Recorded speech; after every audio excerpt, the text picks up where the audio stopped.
2026 दिन मंगलवार का हिंदी तिथि बैसाख कृष्ण द्वादशी। और आइए बात करते हैं आज के मुख्य समाचार, बड़ी खबरें, देश और दुनिया का ताजा अपडेट लेकर हाजिर हो गए। आज का ये वीडियो भी बहुत ही स्पेशल होने वाला है। सरकार के नए नियम, बड़ी घोषणाएं, बड़े अपडेट जानेंगे। किसान भाइयों के लिए, युवाओं के लिए, सरकारी कर्मचारियों के लिए, पढ़ने वाले बच्चों के लिए, माताओं और बहनों के लिए और आम जनता से जुड़े कई महत्वपूर्ण फैसले जानने वाले हैं। वीडियो को आप दोस्तों लाइक और शेयर नहीं करते हैं तो प्लीज आप वीडियो को लाइक और शेयर जरूर करिएगा ताकि हमें मोटिवेशन मिले और यूट्यूब हमारे वीडियो को ज्यादा से ज्यादा लोगों तक पहुंचाए। तो प्लीज आप इसके लिए लाइक और शेयर जरूर करिएगा। खबरों की शुरुआत में सबसे पहले तो आप देखिए, आज 14 अप्रैल का दिन है और आज 14 अप्रैल को संविधान की शक्ति और समानता का अधिकार देने वाले युग पुरुष डॉक्टर भीमराव अंबेडकर जी की आज जयंती है। आप सभी को शुभकामनाएं। बाबा साहब के विचार आज भी लोगों को प्रेरित करते हैं और सोच बदलकर नई दिशा दिखाते हैं। डॉक्टर भीमराव अंबेडकर समानता और सामाजिक न्याय के समर्थक थे। उन्होंने कहा था कि खुद को शिक्षित करो क्योंकि शिक्षा प्रगति की रीढ़ है। खबरों में आगे बढ़ेंगे आज, लेकिन इससे पहले आपको कुछ जरूरी अपडेट और अलर्ट भी बताते हैं। सबसे पहले तो आप देखिए दोस्तों, आज से ही खरमास खत्म हो रहा है। 14 अप्रैल को सूर्यदेव जैसे ही मीन राशि से निकलकर मेष राशि में गोचर करेंगे ना, तो खरमास समाप्त हो जाएगा। खरमास में क्या होता है कि शुभ और मांगलिक कार्यों की पाबंदी होती है और इस दौरान हिंदू धर्म में तो शादी विवाह तक भी नहीं होते हैं। 14 अप्रैल को खरमास समाप्त हो जाएगा और एक बार फिर शादी विवाह की सहनाइयां गूंजने लगेगी। शादियों के मुहूर्त भी खुलने वाले हैं। यहाँ पर आप देखिए अप्रैल में कौन कौन से शादी के शुभ मुहूर्त की तारीखें हैं, ये भी आपको दिखाई गई है। आज से खरमास खत्म और मांगलिक कार्यों की शुरुआत हो जाएगी। और इधर आप देखिए, सरकार ने एक सोइल मोबाइल ऐप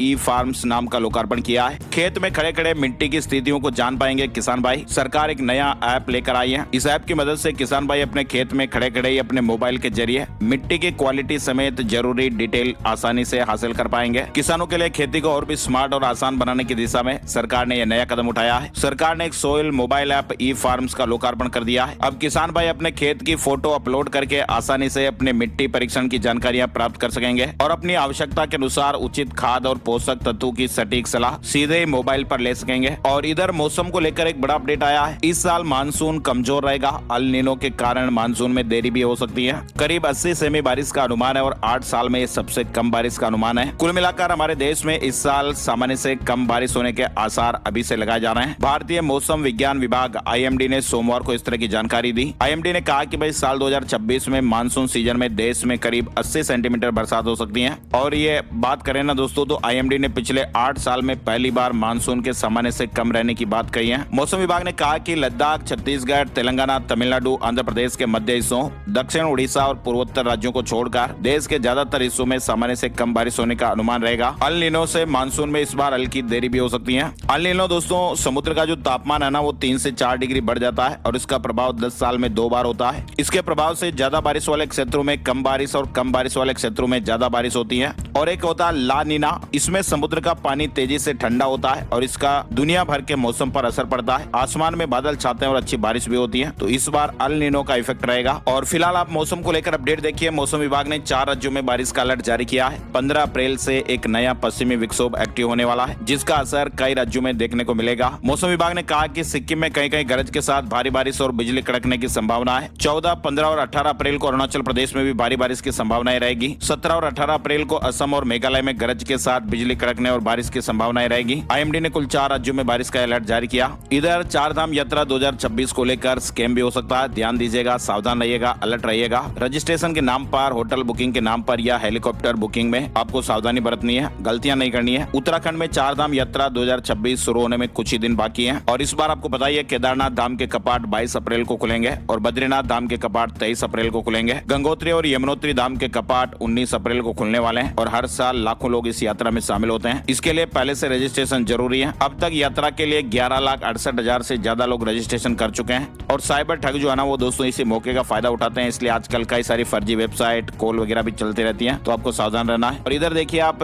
आध्यात्मिक और देखिए हरियाणा के करनाल से सामने आ रही है। ड्राइविंग सीखते समय माँ और बेटी की जान चली गई। करनाल में ब्रेक की जगह पर रेस पर पैर दब गया। बच्ची का सिर शीशे से लगा, वहीं सदमे में मां की जान भी चली गई। तो हरियाणा के करनाल में नई गाड़ी में ड्राइविंग सीख रही एक महिला की कार पेड़ से टकरा गई। आगे पिता की गोद में बेटी उनकी 5 साल की बेटी उछलकर शीशे से जा टकराई। बच्ची की जान चली गई और बेटी की मौत का सदमा मां बर्दाश्त नहीं कर पाई और 2 घंटे बाद उन्होंने भी दम तोड़ दिया। तो किस तरह से आजकल इस तरह के दर्दनाक हादसे भी सामने आते हैं। और इधर देखिए आप, पानीपत में शुगर ठीक करने के बहाने एक बुजुर्ग से ठगी हो गई। खाते से 78,000 रुपए गायब हो गए। सोशल मीडिया पर विज्ञापन देखा था। आंख बंद करके अगर आप मोबाइल फोन चलाएंगे, फेसबुक, व्हाट्सएप, ट्विटर वगैरह पर अगर आंख बंद करके किसी भी लिंक पर क्लिक करेंगे ना, तो फिर आपके साथ ठगी हो सकती है। लगातार हम आपको खबरों के माध्यम से जानकारियां देते रहते हैं और ऐसे ही आजकल बीमारियों के नाम पर अलग अलग विज्ञापन भी आपको दिखाई देते होंगे। कई बार एक्टर की आवाज में आपको विज्ञापन दिखाई देते हैं। कुछ बड़े बड़े न्यूज एंकर के नाम पर भी आपको विज्ञापन दिखाई दे सकते हैं। तो आपको सावधान रहना कि कौन सा वीडियो एआई से बनाया गया है, क्या ये फेक है, सही है। थोड़ी सी जानकारी आप रखेंगे तो आप बड़े फ्रॉड से बच जाएंगे। और इधर हिमाचल प्रदेश में आप देखिए, किसान भाई ने 500 लीटर दूध बहाया। 2 दिन से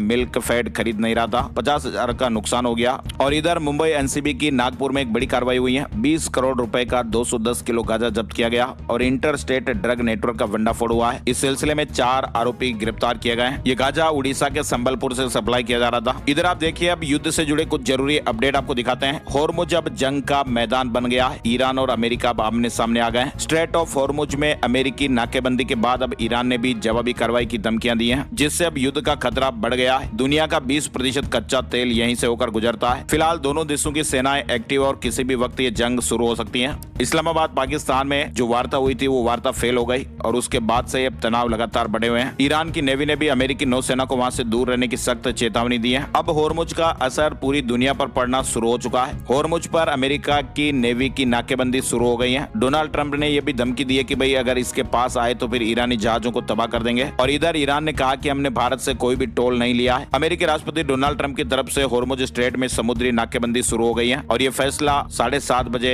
लागू हो गया। ट्रंप ने यह भी चेतावनी दी है कि अगर कोई भी जहाज, ईरानी जहाज अमेरिकी नाकेबंदी के पास आता ना, तो उसे तुरंत खत्म कर दिया जाएगा। अब अमेरिका कर क्या रहा है कि दोस्तों, जो भी जहाज होर्मुज से होकर गुजरने की कोशिश करेगा ना, उसे रोककर अमेरिका जांच करेगा और खास तौर पर उन जहाजों पर अब नजर रखी जाएगी जिन्होंने ईरान को टोल दिया है। ट्रंप ने कल ही कहा था कि जो जहाज ईरान को गैर कानूनी टोल देंगे उन्हें सुरक्षित रास्ता नहीं दिया जाएगा। इससे ईरान की आर्थिक ताकत कम हो जाएगी। मतलब दोस्तों, तनाव की जो स्थितियां हैं वो अभी भी बरकरार हैं। डोनाल्ड ट्रंप ने फिर से धमकी दी है कि तेज और बेरहम कार्रवाई होगी। होर्मुज में नाकेबंदी के पास आए तो जहाजों को उड़ा दिया जाएगा। लेकिन ईरान ने भी जवाबी कार्रवाई की धमकियां दी है। और इधर आप देखिए, पंच बनने वाला पाकिस्तान शांति वार्ता फेल होते ही बर्बाद हुआ। कराची में 78,000 करोड़ रुपए डूब गए। शेयर मार्केट धड़ाम हुआ। और इधर बड़ी खबर देखिए आप, 18,000 करोड़ से महंगाई की आग ठंडी की जाएगी। इस देश ने वॉर पैकेज का ऐलान किया है। ईरान वार के कारण तेल की कीमतों में हुई बढ़ोतरी के बाद जर्मनी के सत्ताधारी गठबंधन ने सोमवार को आम कंज्यूमर्स और कारोबार को महंगाई की आंच से बचाने के लिए करीब 18,000 करोड़ रुपए के वार पैकेज का ऐलान किया है। इस पैकेज से फ्यूल की बढ़ती कीमतों से राहत मिलेगी। और इधर ये भी खबर आ रही कि अमेरिका और ईरान के बीच वार्ता फिलहाल भले ही रुक गई है, लेकिन बातचीत का रास्ता भी बंद नहीं हुआ है। पाकिस्तान, मिस्र और तुर्की जैसे मध्यस्थ दोनों पक्षों को फिर से साथ लाने की कोशिश कर रहे हैं। अब देखते हैं आगे वार्ता को लेकर क्या अपडेट्स आते हैं। इधर डोनाल्ड ट्रंप ने भी एक बड़ा दावा किया कि भाई अमेरिका और ईरान के बीच फिर से बातचीत होगी। नाकाम रही वार्ता के बाद डोनाल्ड ट्रंप ने बड़ा दावा किया और कहा कि समझौते के लिए तेहरान बेचैन हो रहा है। ट्रंप ने यह भी कहा कि वार्ता विफल होने के बाद ईरान ने फिर अमेरिका से संपर्क किया है। और इधर जमीन के बाद अब साइबर वार की तैयारियां भी देखने को मिल रही है। ईरानी हैकर्स के निशाने पर अमेरिका के इंडस्ट्रियल सिस्टम, बड़े नुकसान का खतरा मंडरा रहा है। ईरान अब अमेरिका की मशीनों को हैक करके कामकाज को ठप कर सकता है। और इधर चीन ने भी अमेरिका को बड़ी धमकी दी है। चीन ने कहा कि भाई हमारे मामले में दखल नहीं दें। ईरान के साथ खुलकर चीन आ गया है और डोनाल्ड ट्रंप को वार्निंग भी दे दी है। अब चीन ट्रंप की धमकियों के बीच खुलकर ईरान के साथ खड़ा नजर आ रहा है। चलिए आगे बढ़ते हैं। बड़ी खबर, महाराष्ट्र के ठाणे में एक सड़क हादसा हो गया। 11 लोगों की जानें चली गई। मृतकों में 3 महिलाएं, 2 की हालत गंभीर बताई जा रही है। वैन से सीमेंट मिक्सर ट्रक टकरा गया था। और इधर बड़ी खबर आ रही है, गुरुग्राम के मानेसर से शुरू हुआ मजदूरों का आंदोलन एक बड़ा और उग्र रूप ले लिया। सोमवार को ये विरोध प्रदर्शन गुरुग्राम, फरीदाबाद, नोएडा, गाजियाबाद, हापुड़ और बुलंदशहर तक फैल गया। हजारों मजदूर सड़कों पर उतर आए। वेतन बढ़ोतरी, ओवरटाइम भुगतान और श्रम कानून के पालन की मांग को लेकर शुरू हुआ प्रदर्शन कई जगहों पर हिंसक रूप में नजर आया। गाड़ियां फूंक डाली, कंपनियों में तोड़फोड़ तक कर दी। गुरुग्राम, नोएडा समेत 6 शहरों में मजदूरों का हल्ला बोल हुआ। नोएडा में श्रमिकों का हिंसक उपद्रव हुआ। 500 फैक्ट्रियों में तोड़फोड़ की घटनाएं सामने आई। 20 से अधिक वाहन फूंक डाले। 3,000 करोड़ का आर्थिक नुकसान होने के समाचार हैं। सैकड़ों की संख्या में कर्मचारी सड़कों पर उतर आए, जिसके चलते कई जगहों पर जाम भी लगे। कुछ इलाकों में तोड़फोड़ और आगजनी की खबरें भी आई। प्रदर्शनकारी कर्मचारियों ने कंपनियों के खिलाफ गंभीर आरोप लगाए हैं। कर्मचारी ये कह रहे हैं कि भाई कंपनियों कर्मियों की हकीकत और उनके रिकॉर्ड में जमीन आसमान का अंतर है। सैलरी का फर्जीवाड़ा भी सामने आया। महिला कर्मचारियों ने बताया कि उन्हें असल में 9 से 11,000 रुपए मिलते हैं, जबकि जांच के समय कंपनी के रिकॉर्ड में से 25,000 रुपए दिखाया जाता है। कर्मचारी ये भी कह रहे हैं कि जब वेतन बढ़ोतरी की बात आती है तो 200-300 रुपए की बढ़ोतरी करके खाना पूर्ति कर ली जाती है। इसके अलावा कर्मचारी आरोप लगा रहे हैं कि कर्मचारियों से 10 से 12 घंटे काम लिया जाता है, लेकिन वेतन के नाम पर उनके हाथ खाली रहते हैं। और इधर नोएडा हिंसा के बाद योगी सरकार भी सख्त हो गई है। मजदूर उद्योग विवाद सुलझाने के लिए हाई लेवल कमेटी बनाई गई है। चलिए फिलहाल आगे बढ़ते हैं। बड़ी खबर आप देखिए, प्रधानमंत्री नरेंद्र मोदी आज 14 अप्रैल 2026 को उत्तर प्रदेश और उत्तराखंड के दौरे पर महत्वपूर्ण परियोजनाओं का उद्घाटन करने वाले हैं। दिल्ली देहरादून इकोनॉमिक कॉरिडोर का आज उद्घाटन किया जाएगा। प्रधानमंत्री नरेंद्र मोदी आज 210 किलोमीटर लंबे दिल्ली देहरादून एक्सप्रेसवे का उद्घाटन करेंगे। 2.5 घंटे में दिल्ली से देहरादून पहुंच पाएंगे। साथ ही प्रधानमंत्री नरेंद्र मोदी ने नारी शक्ति वंदन सम्मेलन में महिला आरक्षण विधेयक को ऐतिहासिक बताया और पीएम मोदी ने इसे भारत 21वीं सदी के सबसे बड़े निर्णयों में से एक बताया। और इधर बड़ी खबर आप देखिए, भारत ने रविवार को चीन की तरफ से अरुणाचल प्रदेश के कुछ हिस्सों को मनगढ़ंत नाम देने के प्रयासों पर कड़ी आपत्ति जताई थी। विदेश मंत्रालय का बयान सामने आया है। भारत ने कहा कि चीन की हरकतें उकसाने वाली हैं। इधर आईपीएल के 19वें सीजन में राजस्थान रॉयल्स को पहली हार मिली है। राजीव गांधी स्टेडियम में टीम को सनराइजर्स हैदराबाद ने 57 रन से हरा दिया। लगातार 4 जीत के बाद राजस्थान की हार हुई। इधर बंगाल एसआईआर में जिनके नाम कटे ना, वे वोट नहीं दे पाएंगे। सुप्रीम कोर्ट ने साफ साफ कहा कि इस स्टेज पर दखल नहीं देंगे। आपत्तियां आती रही तो फिर चुनाव कैसे होगा। सुप्रीम कोर्ट ने सोमवार को पश्चिम बंगाल विधानसभा चुनाव में उन वोटरों को मतदान की इजाजत देने से इंकार कर दिया है जिनके एसआईआर में नाम काटे गए और उनकी शिकायतें अपीलीय ट्रिब्यूनलों में लंबित हैं। कोर्ट ने कहा कि वोटिंग से 10 दिन पहले इस स्टेज पर चुनाव प्रक्रिया में कोई दखल नहीं देंगे। बड़ी खबर आ रही है, कांग्रेस संसदीय दल की प्रमुख सोनिया गांधी ने सोमवार को महिला आरक्षण को लेकर सरकार की मंशा पर सवाल उठाए हैं। उन्होंने द हिंदू अखबार में लिखा कि पीएम विपक्षी दलों से उन बिलों का समर्थन करने की अपील कर रहे हैं जिन्हें सरकार संसद के विशेष सत्र में जबरदस्ती पास कराना चाहती है। सोनिया गांधी का दावा कि महिला आरक्षण नहीं परिसीमन असली मुद्दा है और पूछा कि चुनाव प्रचार के बीच विशेष सत्र की क्या जरूरत है। बड़ी खबर में देखिए, गृह मंत्री अमित शाह ने सोमवार को पश्चिम बंगाल के बीरभूम में जनसभा की।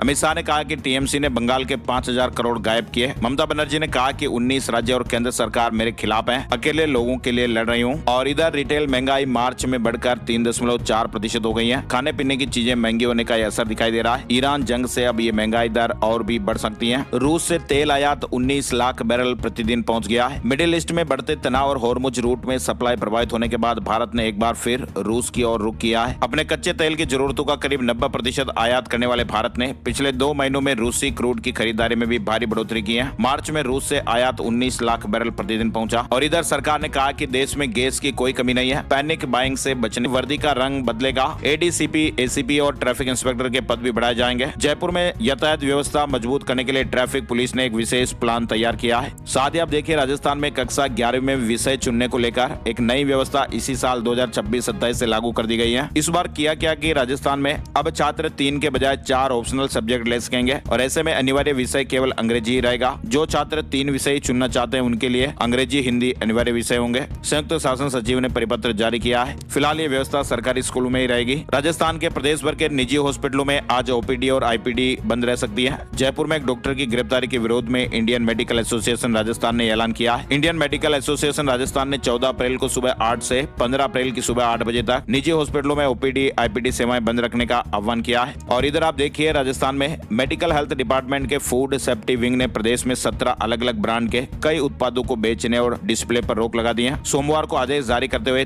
कई तरह के देसी घी, चाय, हल्दी, रोस्टेड चना और नमकीन शामिल हैं और सबसे ज्यादा घी के 10 ब्रांड शामिल हैं जिनके बेचने पर रोक लगी है। इधर राजस्थान के कोटा में नकली नोट गिरोह सक्रिय है। 5 आरोपियों को गिरफ्तार किया गया है। 12,500 रुपए में 30,000 के नकली नोट खरीदे। खरीदार समेत बेचने वाले भी पकड़े गए हैं। रीको ने राजस्थान वित्त निगम को जमीन बेचने की मंजूरी दी है। खाली पड़ी हुई जमीन पर अब प्रोजेक्ट शुरू होंगे। सस्ती दर वाले प्लॉट शर्त के साथ अलॉट किए जा सकेंगे। मध्य प्रदेश में आप देखिए, 15 अप्रैल को जारी होगा 10वीं और 12वीं का रिजल्ट। 16 लाख छात्रों का इंतजार जल्द ही खत्म होने वाला है। शिक्षा विभाग के मुताबिक 15 अप्रैल सुबह 11 बजे रिजल्ट जारी किया जाएगा। मध्य प्रदेश के 6 जिलों में नए मेडिकल कॉलेज को मंजूरी दी गई है। साथ ही मध्य प्रदेश में नया कानून, अब गाँव में भी बनेंगी कॉलोनियां। गरीबों के लिए रिजर्व होंगे 15% मकान और अवैध कॉलोनी बनी तो फिर अफसर को 3 महीने तक की सजा पैदा भी हो सकती है। शहरों की बढ़ती आबादी और संसाधनों पर दबाव को देखते हुए सरकार ने शहरों से सटे हुए गाँव में कॉलोनियां बनाने की मंजूरी देने का फैसला लिया है। सरकार जल्द ही मध्य प्रदेश कॉलोनी एक्ट 2026 लाएगी। इसका ड्राफ्ट भी तैयार है, नियम भी बन चुके हैं और इसे कैबिनेट में पेश किया जाएगा। इस एक्ट के मुताबिक कॉलोनाइजर्स का रजिस्ट्रेशन भी जरूरी होगा। अवैध कॉलोनी बनाने पर 10 साल की सजा और 1 करोड़ रुपए तक का जुर्माना लग सकता है और लापरवाही बरतने वाले अफसर को भी 3 महीने की सजा हो सकती है। ऐसा नया नियम मध्य प्रदेश में आने वाला है। और साथ ही आप देखिए, अम्बेडकर जयंती पर मध्य प्रदेश की बैंक और वित्तीय संस्थाओं में भी 14 अप्रैल को अवकाश रहेगा। इसे लेकर राज्य शासन ने आदेश भी जारी कर दिए हैं। इंदौर में पैक हो रहा था नकली टाटा नमक, 840 पैकेट और 1850 किलो कच्चा माल मिला है। दिल्ली से पैकिंग का सामान मंगवाता था। इंदौर के एरोड्रम इलाके में टाटा नमक की नकली पैकिंग करने वाली फैक्ट्री पर पुलिस ने दबिश दी है। तो किस तरह से अगर आप टाटा का ओरिजिनल नमक लेने जाते हैं और आपको ऐसे डुप्लीकेट थैली पकड़ा दी जाती है जिस पर टाटा सॉल्ट लिखा हुआ रहता है। साथ ही आप देखिए, मध्य प्रदेश के खरगोन से 5 रुपए किलो बिक रहा तरबूज खरबूज। खरगोन में लागत भी नहीं निकाल पा रहे किसान भाई। मध्य प्रदेश में आप देखिए, 18 अप्रैल को प्रस्तावित शिक्षकों की मुख्यमंत्री अनुरोध यात्रा से पहले प्रदेश सरकार के 2 मंत्रियों के अलग अलग बयान सामने आने से मामला और गर्मा गया है। शिक्षकों को मंत्री की सलाह की धरना नहीं, सुप्रीम कोर्ट जाएं। मध्य प्रदेश का पहला GIS सब स्टेशन तैयार हुआ है। शहर उद्योग दोनों को फायदा मिलेगा। 4 टावर इंस्टॉल होते ही ऑपरेशन शुरू हो जाएगा। तो मध्य प्रदेश की बिजली व्यवस्था में भी ये बड़ा बदलाव आने वाला है। उत्तर प्रदेश से अपडेट में देख सकते हैं, राम मंदिर के 18 उप मंदिरों में दर्शन की शुरुआत हो गई है। पास दिखाने पर एंट्री दी जा रही है। एक स्लॉट में 1500 श्रद्धालु दर्शन कर रहे हैं। उत्तर प्रदेश के मुजफ्फरनगर की 8 कॉलोनियों के 20,000 परिवारों पर संकट। CM के सामने मामला उठा है, रिपोर्ट तलब की गई है। उत्तर प्रदेश के मुख्यमंत्री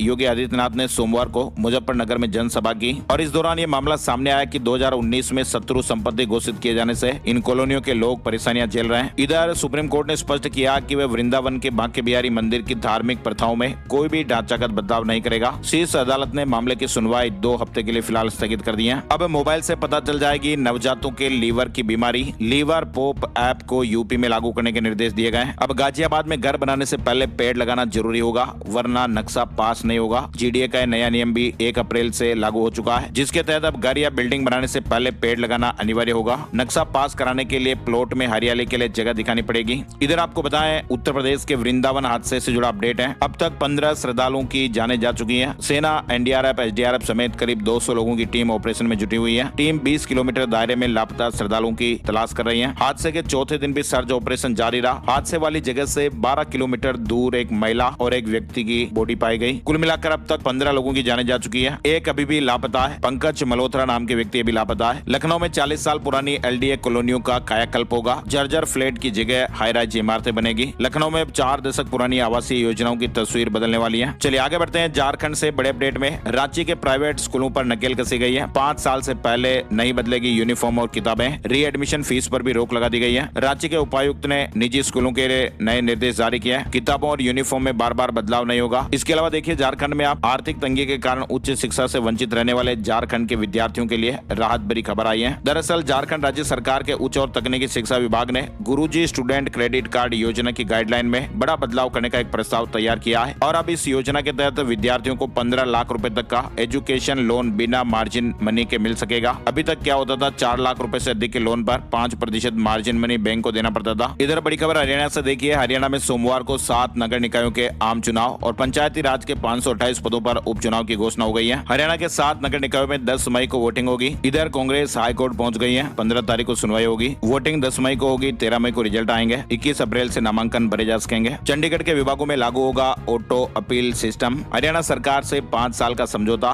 सरकारी ऑफिसों के चक्कर नहीं लगाने पड़ेंगे, यानी आम लोगों को सरकारी सेवाएं समय पर मिल जाए, इसके लिए बड़ा कदम उठाया गया है। Haryana right to service commission और चंडीगढ़ प्रशासन के बीच ऑटो अपील सिस्टम लागू करने का समझौता हुआ है। IITN बाबा की शादी से घर में रौनक लौट आई है। झज्जर में खुशियों का माहौल दिखा। पंजाब विधानसभा के स्पेशल सेशन में सोमवार 13 अप्रैल 2026 को एक महत्वपूर्ण संशोधन विधेयक पास हो गया है। सर्वसम्मति से पास हुआ श्री गुरु ग्रंथ साहिब सत्कार संशोधन विधेयक। बेअदबी पर अब उम्र कैद की सजा, 25 लाख रुपए तक का जुर्माना भी लग सकता है। अब इसे राज्यपाल के पास भेजा जाएगा और वहां से पास हो जाने पर ये कानून बन जाएगा। साथ ही आप देखिए, 1 अप्रैल से हरियाणा में सैलरी बढ़ी। अब 15,221 रुपए से कम नहीं होगी मजदूरी। हरियाणा में अनस्किल्ड, सेमी स्किल्ड, स्किल्ड और हाईली स्किल्ड लेबर के लिए मिनिमम वेज रेट में संशोधन हो चुका है, जो 1 अप्रैल से लागू भी है। स्किल लेवल के आधार पर निर्धारित ये नई दरें पुरुषों और महिलाओं के लिए समान वेतन तय होंगी। एम्प्लॉयर्स की जिम्मेदारी है कि वे सुनिश्चित करें कि ठेकेदार भी इन संशोधित सैलरी स्ट्रक्चर को फॉलो करें। यानी हरियाणा सरकार ने राज्य में सभी तरह के कामों में लगे हुए कर्मचारियों के लिए दरों में संशोधन किया है। इधर हिमाचल दिवस से जुड़ा अपडेट देखिए। किन्नौर की महिलाओं को 1500 रुपए दे सकते हैं मुख्यमंत्री जी। कर्मचारियों को भी राहत मिलने की उम्मीद है। एसएससी साल 2026 में बम्पर भर्तियां करेगा। सिलेक्शन पोस्ट फेज 14 की अधिसूचना जारी हो गई है। आरआरबी, एनटीपीसी, यूजी, सीबीटी 1 की तारीखें घोषित हो गई हैं। मई जून में एग्जाम होंगे। साथ ही आप देखिए नीट यूजी के लिए एनटीए ने 26 लाख से अधिक उम्मीदवारों की सिटी इंटीमेशन स्लिप जारी कर दी है। परीक्षा 3 मई को होगी, जबकि एडमिट कार्ड 30 अप्रैल को जारी किया जाएगा। सोने चांदी के भाव आप देखिए। 10 ग्राम 24 कैरेट सोना 316 रुपए घटकर 1,50,011 रुपए पर आ गया। 1 किलो चांदी 2,953 रुपए घटकर 2,37,000 रुपए पर आई है। शेयर बाजार में भी गिरावट का दौर रहा। सेंसेक्स 703 अंकों की गिरावट के साथ 76,848 पर बंद हुआ। निफ्टी 208 अंकों की गिरावट के साथ 23,843 पर रहा। और अब एक नजर आज का राशिफल। आज 14 अप्रैल मंगलवार को मेष राशि वालों के लिए नई योजना लागू करने, महत्वपूर्ण ऑर्डर मिलने और कामकाज में सुधार का दिन रहने वाला है। वृष राशि वालों को रुका हुआ पैसा मिल सकता है। नौकरी में काम करने के तरीके में बदलाव से बेहतर रिजल्ट मिल सकते हैं। मिथुन राशि वालों के लिए परिवार और करियर से जुड़ा फैसला लेने का समय है। कन्या राशि वालों को रियल एस्टेट में आज अच्छा मुनाफा मिल सकता है। बिजनेस का बड़ा काम पूरा हो सकता है। तुला राशि वालों को उपलब्धि और प्रभावशाली लोगों से फायदा मिल सकता है। वृश्चिक राशि वालों का रुका हुआ फाइनेंस का काम फिर से शुरू हो सकता है। नई योजनाओं पर काम शुरू करने के लिहाज से भी आज वृश्चिक राशि वालों के लिए अच्छा दिन है। धनु राशि वालों की दुविधाएं दूर होगी। कारोबार में हालात सुधरेंगे और बाकी राशियों के लिए मिला जुला दिन रहेगा, लेकिन धैर्य और सही फैसले से अच्छे रिजल्ट मिल सकते हैं। आज के मुख्य समाचार में फिलहाल बस इतनी ही खबरें। हर रोज हम आपके लिए मेहनत करके ताजा खबरों का बड़ा अपडेट लेकर ये वीडियो लेकर हाजिर होते हैं और आप वीडियो को पूरा देखते हैं। इसके लिए आपका दिल से बहुत बहुत शुक्रिया और धन्यवाद। ऐसे ही अपना प्यार और सपोर्ट बनाए रखिए। वीडियो को आप लाइक और शेयर जरूर करिएगा। नए वीडियो में जल्द ही आपसे फिर मुलाकात करेंगे। जय हिंद, जय भारत, वंदे मातरम।